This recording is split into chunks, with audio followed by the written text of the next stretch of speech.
This was how he framed his earlier speech, which covered themes of honesty, integrity, and the importance of upholding Singaporeans' trust in the democratic system. Gwyneth Teo with more. MPs must be people with integrity at their core, who speak and act in an upright manner, always putting duty before self and country before party. And our highest duty, our ultimate loyalty, is not to our party, but to Singapore. These words early on in the Prime Minister's speech laid out why it's crucial for members of Parliament to take issues of dishonesty seriously.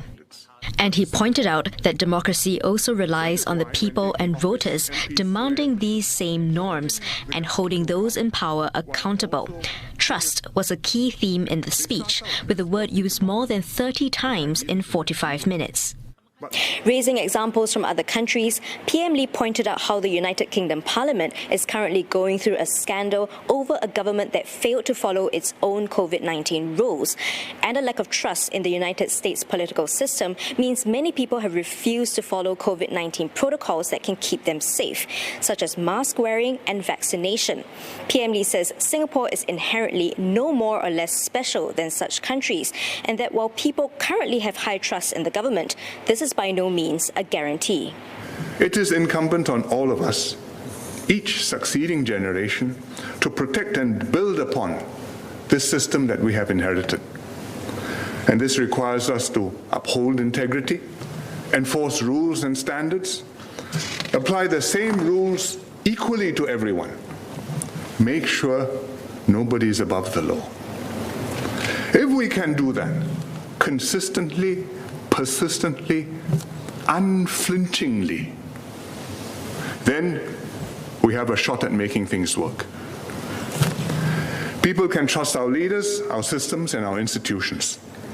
Our democracy can mature, deepen, and grow more resilient as both the governed and the governing embrace and express the right norms and values. Singapore can continue to flourish. But if we allow ourselves to slacken, loosen standards here just a bit, overlook a lie there just this time, the virtuous cycle will stutter and start to fail. He called the possibility that Workers' Party leaders lied under oath a grave matter and urged MPs to deal with it.